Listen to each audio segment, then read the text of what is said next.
What's good, Commanders fans, and happy New Year, happy free agency eve. And it doesn't really matter that it's free agency eve. A lot of free agent moves are being made. Harold Landry just got signed by the Patriots. DK Metcalf just got traded to the Steelers for he got like a 5 year deal, $30 million per year. So he was traded for a second round pick. Let me just confirm that real quick because I know social media is just going crazy right now over that deal, which I am a little surprised as the Steelers. They don't have a quarterback right now. Now they're probably gonna get Aaron Rodgers or Russell Wilson or stay with Russell Wilson or something. I think they're gonna move on from Russell Wilson.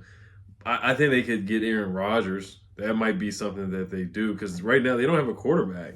They don't have a quarterback. So to have George Pickens and DK Metcalf on the same team crying for touches, and you know how George Pickens gets if he doesn't get the football, and DK Metcalf is a guy that gets upset if he doesn't get the football either. So especially with the money that these guys are making, you got to get a quarterback in there, and they don't have one right now. They do have Justin Fields, but he's Justin Fields is he's not the guy that's going to really get the ball downfield for guys like DK Metcalf and George Pickens. But yeah, I'm not going to talk about those guys too much. I do want to focus on what I can make a video about. So Diana Russini, she came out with a tweet saying that the Commanders are expected to have interest in Morgan Moses. So she says, while the Jets are making an effort to retain offensive lineman Morgan Moses, he is expected to hit free agency per source.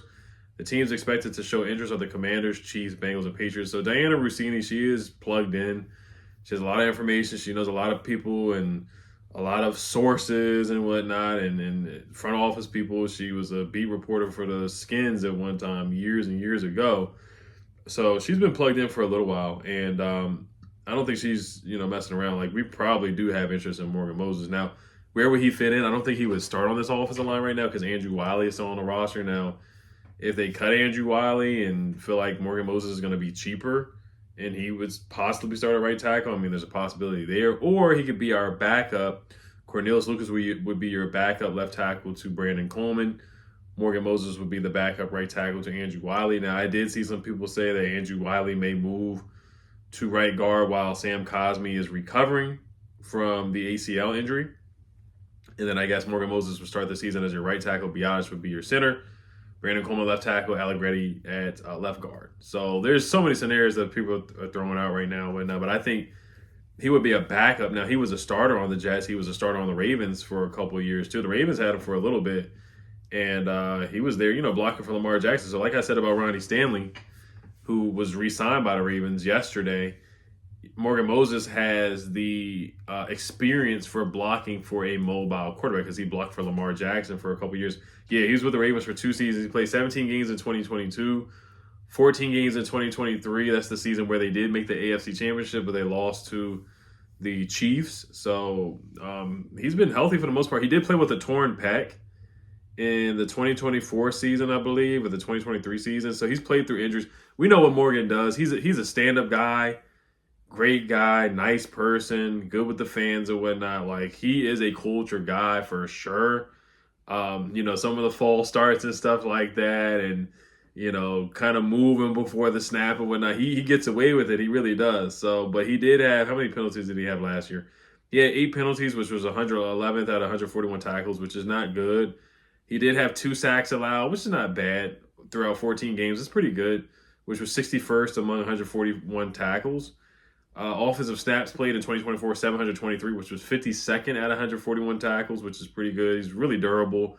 69.2 pass blocking grade, which was 55th out of 141 tackles, and a 60.6 run block grade, which is average to below average, which was 72nd out of 141 tackles. Overall grade 63.3, middle of the pack. So, and that's what Morgan Moses is. That's what he's been throughout his career. 6'6", 320 pounds, 34 years old now. How long has he been away from us? Yeah, his last season here was the 2020 season when we went to the playoffs, and then he got released. And then he went to the Jets, and then he went to the Ravens, and the Ravens traded him back to the Jets. So, like I said, he's a culture guy. Like, people like him. He's a likable guy, and that's why the Jets brought him back because he's a good person. He's a good person for sure. So, I wouldn't mind a Morgan Moses reunion. I think he would be a backup to Wiley. Let me see how much Wiley's making if he's really making that much to the point where you need to cut him and sign Morgan Moses. Is that really necessary at all? Because Andrew Wiley, he's making 3 years, 24 mil, so that's 8 mil per year, which is really not bad. Like we don't really have a lot of cap casualties other than Jonathan Allen. Like we don't really have a lot of guys on big contracts like that. So honestly, yeah, average out like $8 million per year. And then Morgan Moses last year he made $5 million per year. So I guess you could cut Wiley and save $3 million is really worth it. But if Morgan Moses wants to come in as a backup, I think that would be a good deal. But maybe he could start on some other teams. That's just the thing right there. So I think he would be a good rotational piece. If you can keep Lucas as a backup and Morgan Moses as a backup, I mean, I know Jeremy Fowler said that Adam Peters wants to beef up the offensive line. So not just the starters, but really the backups.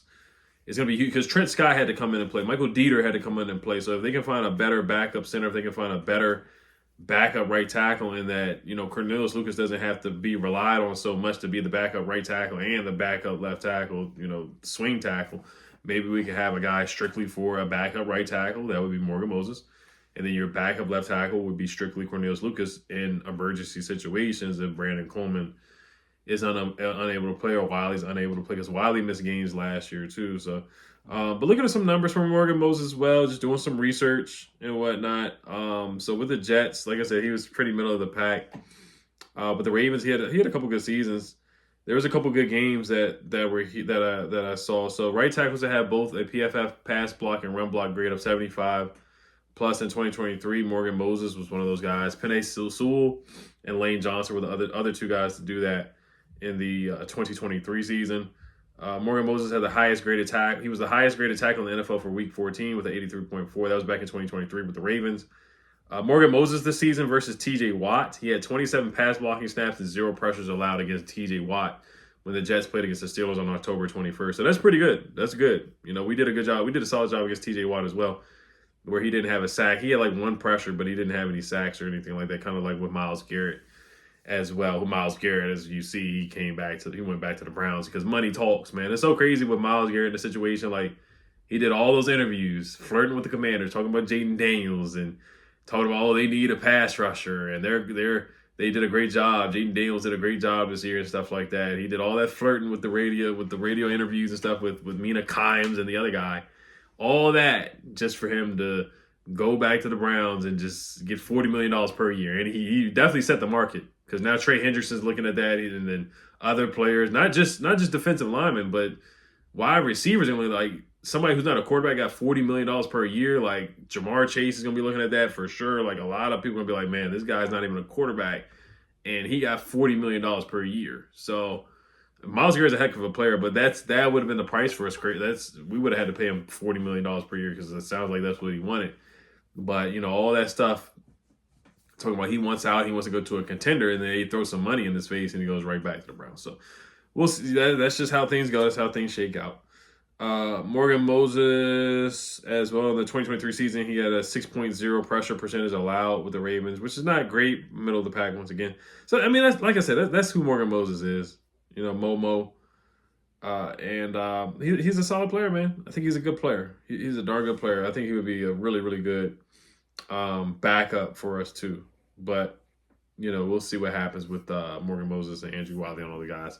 And Sam Cosmi coming back from injury. Also, Diana Russini, she did say that we have, this is already confirmed from Jordan Schultz anyway, talking about interest in Trey Hendrickson. Let me see if I can find the tweet here. No, the Steelers are expected to make an offer to pending free agent Sam Darnold per source. So Sam Darnold is probably going to be the quarterback for the Steelers. So he's going to have to, deal with DK Metcalf and what's the guy's name who just acts crazy all the time? George Pickens, who crashes out all the time. So he's going to have to deal with those two guys who are going to be begging for the football. But, those are two great receivers. So, it is what it is with that. Let's see here. Devontae Adams went to the Rams. If you guys didn't hear about that, that's pretty crazy. He's from the West Coast, so I'm not surprised. I think he's from California, if I'm not mistaken, as well. So it makes sense for him to go there.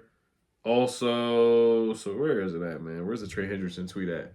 Because this is stuff that we already knew, but Diana Russini even confirmed it because Carlton Davis, as free agents continue to sign before hitting the open market, you can bet Carlton Davis won't be among them.